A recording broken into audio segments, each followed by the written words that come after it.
Good morning student. हम लोगों ने हमारा second chapter of account start किया था पार्टनरशिप फर्म से रिलेटेड। उसमें मैंने आपको कल एक लास्ट ईयर का वीडियो सेंड किया था। पार्टनरशिप फर्म क्या है, पार्टनर्स के राइट्स क्या हैं, कैरेक्टरिस्टिक्स ऑफ पार्टनरशिप फर्म क्या है। आज हम लोग देखेंगे पार्टनरशिप डीड या एग्रीमेंट में मैंने आपको उसमें एक्सप्लेन किया था। क्या था partnership agreement? It is an agreement between the partners, एक ऐसा करार पार्टनर्स के बीच में जो पार्टनरशिप फर्म कैसे रन करना है, पार्टनरशिप फर्म कैसे ऑपरेट करना है, ये सारी चीज़ें बताता था। ये पार्टनरशिप डीड अगर पार्टनर्स ने बनाई नहीं है, ये एक मोस्ट इंपॉर्टेंट टॉपिक है। ये आज के जो वीडियो में 3 टॉपिक आपके साथ डिस्कस करूंगी। अगर partnership deed in the absence of partnership deed, partners ने पार्टनरशिप डीड बनाई नहीं है, तो एग्रीमेंट अगर कुछ डिस्प्यूट्स हो रहे, कुछ प्रॉब्लम्स हो रहे, तो कौन कौन से राइट्स पार्टनर के पास होते हैं। सबसे पहले active partner, each and every partner work as a partner of a firm. हर पर्सन को एक्टिव पार्टिसिपेशन का राइट है इन दी बिजनेस, और we can say that business organisation. जितनी भी बिजनेस ऑर्गेनाइजेशन है, फर्म है, उसमें वो एक्टिवली पार्टिसिपेट करते हैं as a firms owner. Secondly है मेजॉरिटी इज द लॉ। अगर कुछ प्रॉब्लम्स आ रहे हैं, कुछ डिफेक्ट्स आ रहे हैं, कुछ कंडीशंस ऐसी आ रही हैं, उसमें पार्टनर को वर्क करना है। 2 लोग हाँ बोल रहे हैं, 1 लोग नहीं बोल रहे। If some disputes arises, in that case, जो भी majority of law, maximum partners जो decision ले रहे, that decision work, right to express his opinion. Each and every partner को right रहता कि वो फर्म में, ऑर्गेनाइजेशन में अपना ओपिनियन या अपना टारगेट एक्सप्लेन करें, किस टाइप से वर्क करना है, कैसे वर्क करना है, इसके बारे में वो अपना सलाह दे सके। That is there. नो, ये 3 पॉइंट तो कॉमन पॉइंट है student, but point number 4, 5 and 6 that points are more and more important. Point number 4, 5, 6, 7, ये 4 पॉइंट पे आपको बहुत बड़ा वेटेज है। आपको क्वेश्चन पूछा जाता है in the following condition if partnership deed is not made, in following condition if partnership deed is not made, what will that happen? क्या होगा, कौन सी कंडीशन? रेमुनरेशन और salary of partner. There is no remuneration, यानी ही उसको कोई भुगतान, सैलरी मिलेगी नहीं। There is no remuneration to the partner if he is, there is no partnership deed. अगर पार्टनरशिप डीड बनी नहीं है तो कोई भी पार्टनर को सैलरी, कमीशन, ये चीज मिलने वाली नहीं है। इक्वल शेयर इन प्रॉफिट, जब प्रॉफिट का रेशियो डिसाइडेड नहीं रहता, उस केस में नॉर्मली हमने बोला एग्रीमेंट या डीड में प्रॉफिट शेयरिंग रेशियो डिसाइड रहता है। अगर प्रॉफिट शेयरिंग रेशियो डिसाइडेड नहीं है, इन दैट केस हर पार्टनर को इक्वल प्रॉफिट मिल रहा है in the partnership firm. Third है no interest on capital.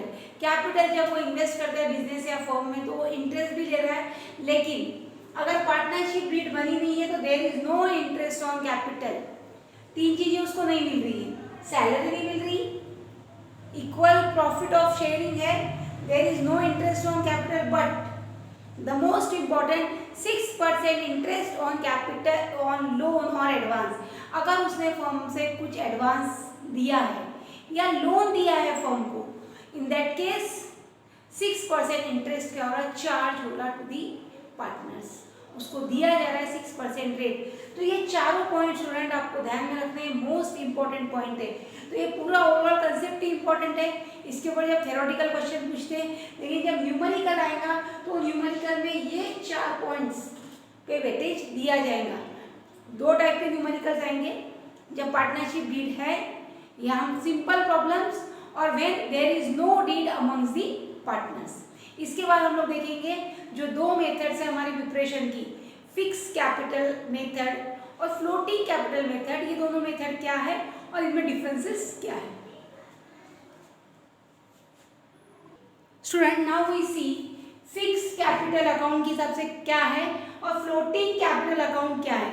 Fix capital means जहाँ कैपिटल ऑफ पार्टनर फिक्स रहेगा। अगर वो 2 लाख ला रहा है फर्म में, 3 लाख ला रहा है, 4 लाख ला रहा है, तो अगर वो अज्यूम करो ए और बी, ये 2 पार्टनर है, ए का कैपिटल है 2 लाख और बी का 3 लाख, ये कैपिटल कांस्टेंट रहेगा। अगर वो कुछ एडिशनल ला रहा है 20,000 15,000, तो ये उसके अंदर ऐड होएगा, अदरवाइज ये इसमें कोई भी चेंजेस होंगे नहीं। That is fix capital method. यहाँ पे 2 अकाउंट बन रहे हैं, देखो इसमें हम लोग 1 by 1 as per your books जाएंगे। Current account is prepared separately. यहाँ पे करंट अकाउंट और कैपिटल अकाउंट, यहाँ 2 अकाउंट बनते हैं, एक करंट अकाउंट बन रहा है सेपरेट और एक कैपिटल अकाउंट बन रहा है पार्टनर का। यहाँ लेकिन सिर्फ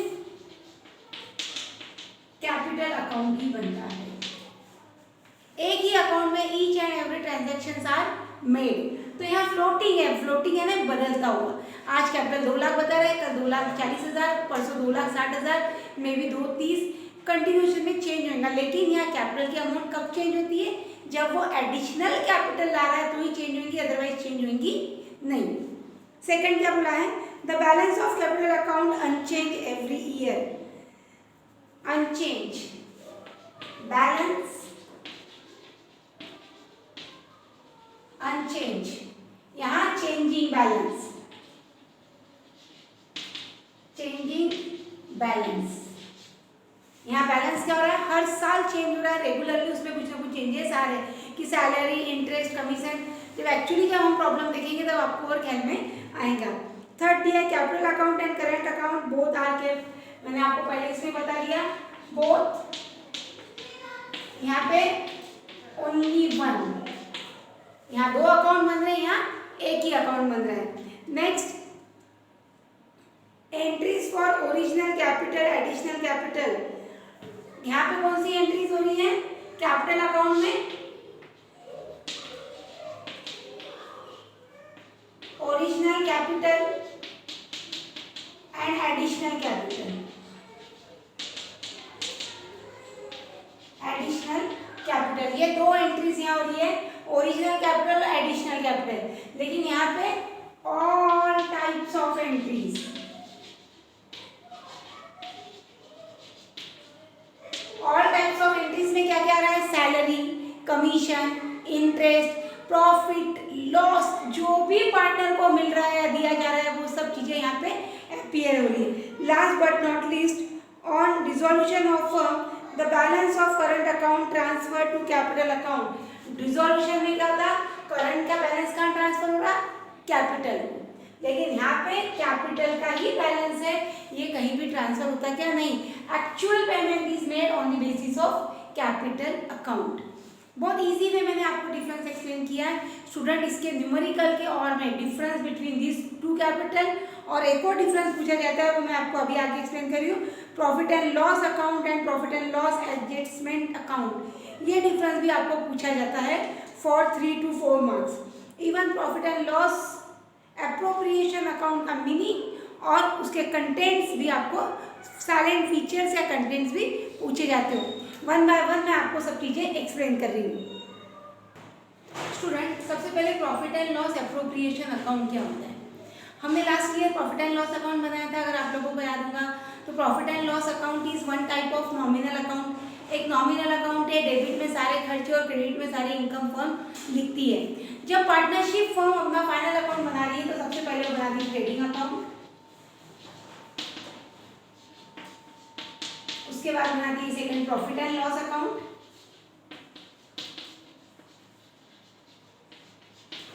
उसके बाद थर्ड अकाउंट अगर कोई बनता है तो थर्ड अकाउंट बनता है profit and loss appropriation account. Trading account में ग्रॉस प्रॉफिट आ रहा है, यहाँ नेट प्रॉफिट आ रहा है। ये जो नेट प्रॉफिट एंड लॉस से निकलता है, प्रॉफिट एंड लॉस अकाउंट का जो नेट प्रॉफिट निकलता है वो नेट प्रॉफिट हम लोग बोल सकते हैं अमंग्स पार्टनर डिवाइड करने के लिए, पार्टनर के बीच बांटने के लिए हम लोग बनाते हैं profit and loss appropriation account. Profit and loss appropriation account, profit and loss appropriation account is the account which shows distribution of profit, distribution of profit amongst the partner।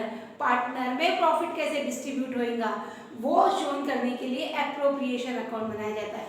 Firm तो अपना प्रॉफिट एंड लॉस अकाउंट बनाती है, जो net profit निकल रहा है profit and loss account से वो कहाँ ट्रांसफर किया जाता है?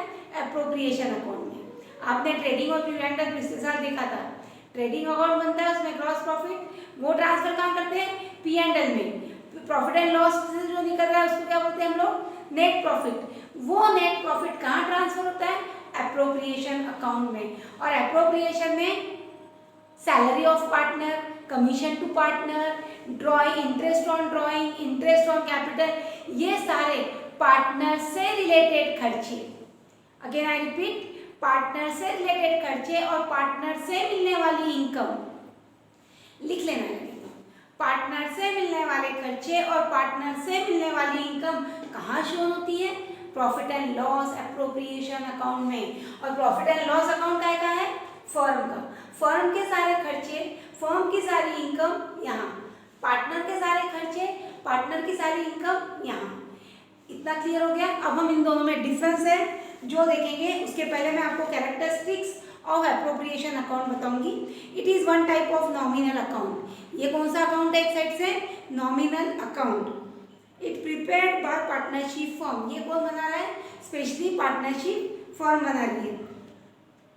The entries in account of is passed giving affairs to the partnership deed और इंडियन पार्टनरशिप एक्ट। जो पार्टनरशिप डीड में एग्रीमेंट में लिखी गई है बातें, वो या एक्ट के अंतर्गत चीजें जो दी गई है रिगार्डिंग पार्टनर, जो अपन ने अभी पिछले टॉपिक में डिस्कस किया, interest on capital, salary, commission, remuneration, interest on drawing, ये सब चीजें कहाँ आ रही है?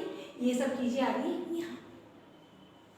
Last but not least, it includes the how the net profit of the accounting year और period is distributed among the partners.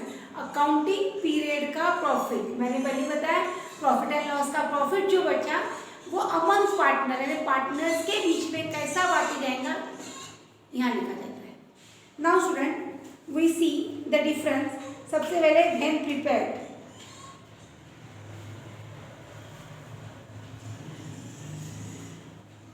कब prepared होता है? When it is prepared after trading account. It is prepared after trading account. It is prepared after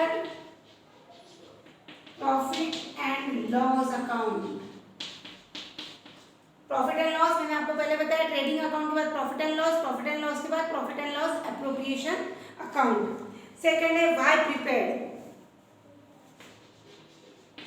तुम इसको points के form में भी लिख सकते हो। व्हाई प्रिपेयर्ड, क्यों प्रिपेयर कर रहे हैं?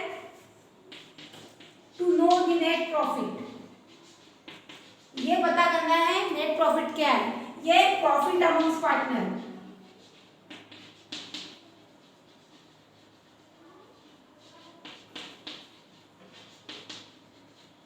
प्रॉफिट अमंग्स पार्टनर, ठीक है।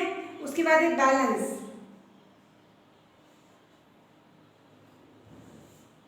इसको कोई भी ओपनिंग एंड क्लोजिंग बैलेंस नहीं रहता। No opening and closing balance, यहां दोनों बैलेंस रहते हैं, both balance. Profit and loss को पिछले साल का प्रॉफिट क्या था और इस साल का प्रॉफिट क्या है, इस साल का अगले साल लेके जाएंगे।